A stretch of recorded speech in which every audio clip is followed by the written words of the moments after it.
my father's family side, all in churches. Me myself as atheist, I had marriage in church actually. Basically because we couldn't find place, on the city council. They told us that they will get us married in 2 years. So I was like, okay. So I went to the first church and they had no problem with it. I was like, okay.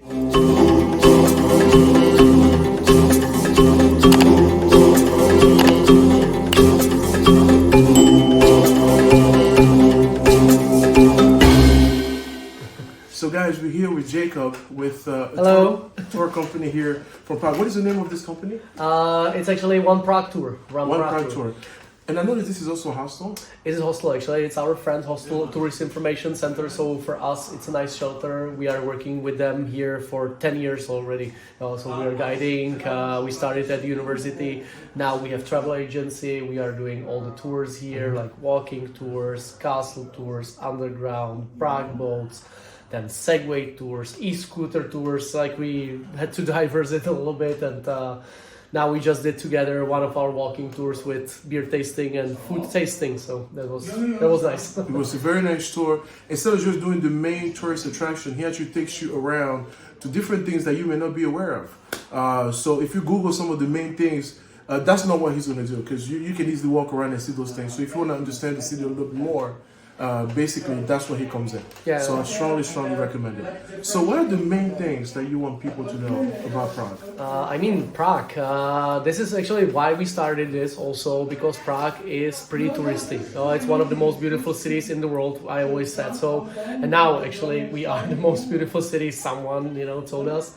And as like that, it's full of people, it's crowded, and we wanted to take people away from the tourist main roads. That's what you should do actually. Go outside of the main tourist routes, go to the side streets. It's local bars, local food, local restaurants. It's twice cheaper and twice better.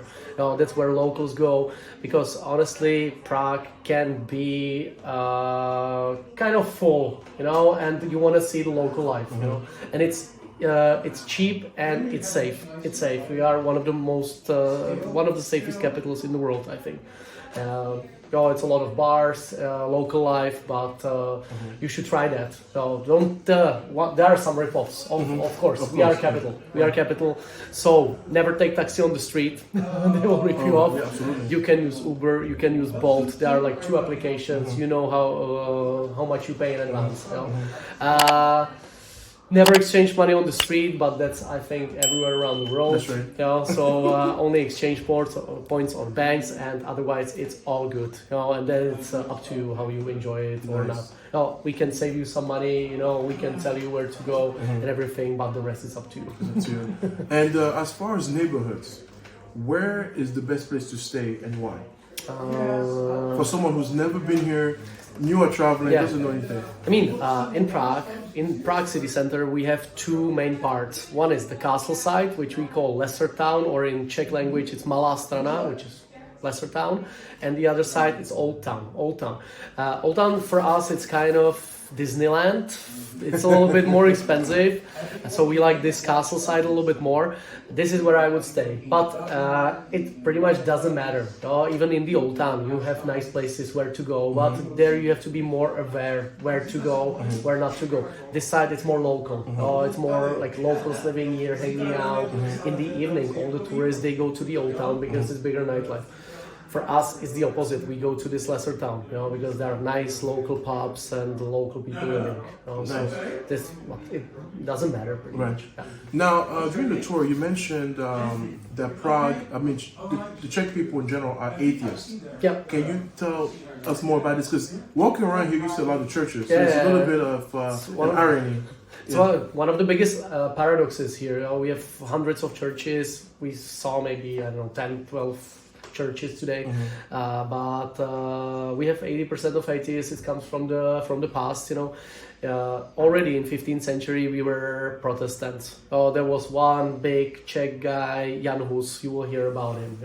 He's a professor, teacher of like pretty much all the Protestants in the world.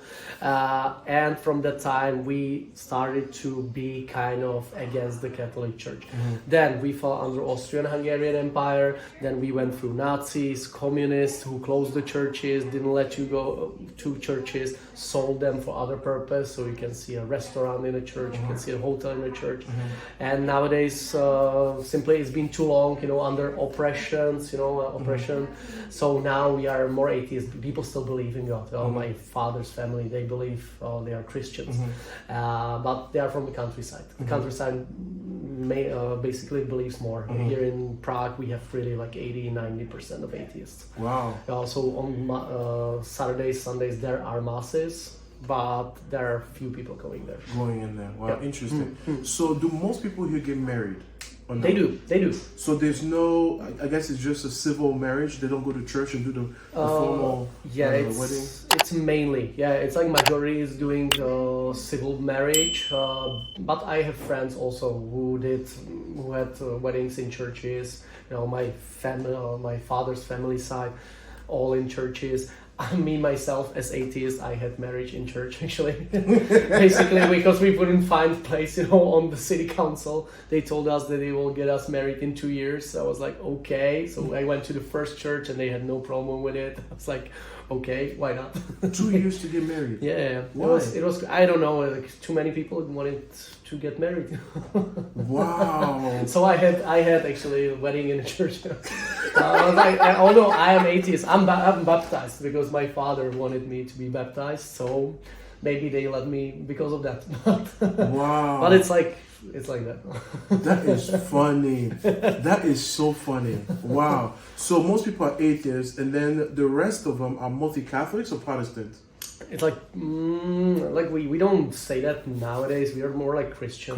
People believe in God, or they don't. Okay. Something like that. No? Okay. But Prague is beautiful, really. Like if you're planning to come here, you should. It's like one of the most beautiful cities in Central Europe, and I think all around the world. I traveled a lot through Asia, Caribbean, all around Europe, and I haven't seen many more pretty places. It looks very unique. It is. And what is the main meal? The main food? Main food and drinks. Drinks. That's easy. That's beer. Pilsner. That's beer. That's beer. Pilsner type of beer. Okay. Firstly brewed in Pilsen city, not far from here. So we are homeland of beer. It's cheaper than water. And as for food, we have a lot of dumplings. We have a lot of meat. We have goulash. We have svíčková. We have pickled cheese, pickled sausage. We have duck with sauerkraut, everything. Our meals are pretty similar to Germany also. To Germany because we have influence from all the countries around us. But and I think you mentioned either your dad or your grandfather does not speak Czech. Not Czech, but not English. Not English because they there was the communism. There was the Soviet regime, occupying us, and there was Russian in schools. That's it. Just Russian. We had two. I was born in 1989. 1990. Sorry. 1989 was the Velvet Revolution, end of communism year. 1990, and I was the first generation with English. We had that in schools. Now my daughter, 4 years old, they have English in kindergartens already, so good, even earlier. So that's one thing I want to mention here. English is very commonly spoken. It is. So if you're nervous about coming here because of the language, don't. It's very easy. As you see, there's a lot more to talk about, but please just come to Prague, meet this guy in person, go on a tour, and enjoy the city. So thank you guys for watching. I'm going to post his Instagram information, so please follow him. And if you are in town and you need any help with anything, this is the guy to meet. So thank you so much for giving me some time to do this. You're welcome. I appreciate that, man. Really, all right. With pleasure. Man. Thank you. Anytime. All right. Thank you.